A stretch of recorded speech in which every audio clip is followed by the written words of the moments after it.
I had never read the word Chicana and lesbian in the same sentence, except as a derogatory term. So every time I wrote it, I felt like I'm going to hell.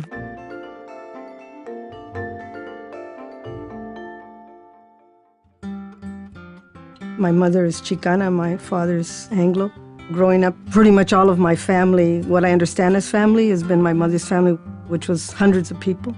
So we had our own tribe. My sister, brother, and I were the only mixed kids.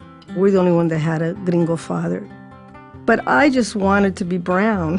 It was like, that was to me everything I associated with home.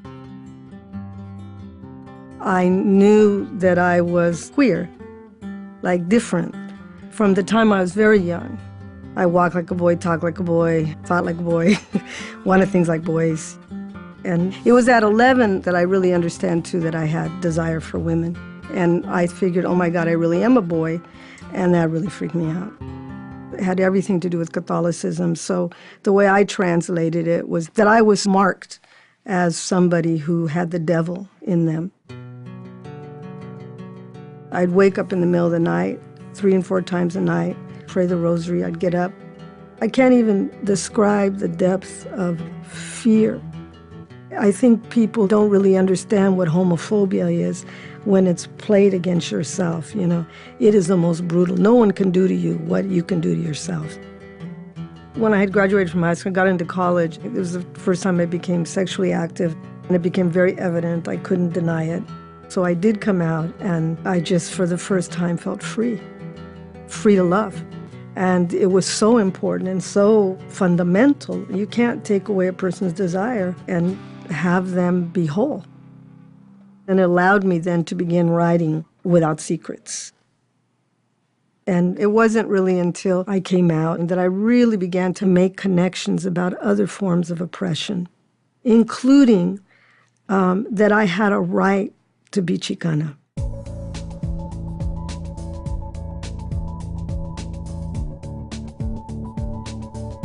In those days, we were mimeographing.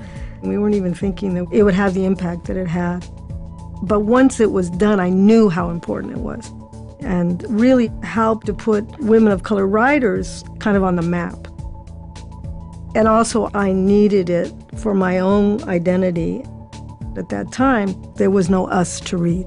So the confidence it takes to try to then find voice when you can't read the voice, it was a very important time.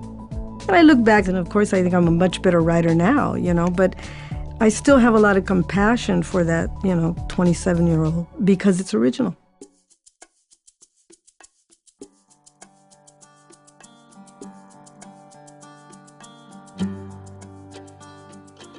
When you see yourself reflected, and you see the complexity of your own life, this is something that privileged people get all the time. We don't get this in our arts. We never get to see the complexity of who we are as human beings. So how does art make us well? I did a work last year called New Fire in collaboration with my partner, Celia Herrera Rodriguez, and 3,000 people came to see the work. Majority of the people who came to see it were not mainstream theater goers. There was mostly raza, mostly queer people, mostly women of color, and I was in heaven. And you see them talking about, suddenly that they saw themselves. They saw their grandfather, their grandmother, their aunties, their cousins on the stage. But it's the real deal. Those are those moments in which you feel like, in Spanish we say, vale la pena. It's worth all of the trouble. It's worth all the heartbreak.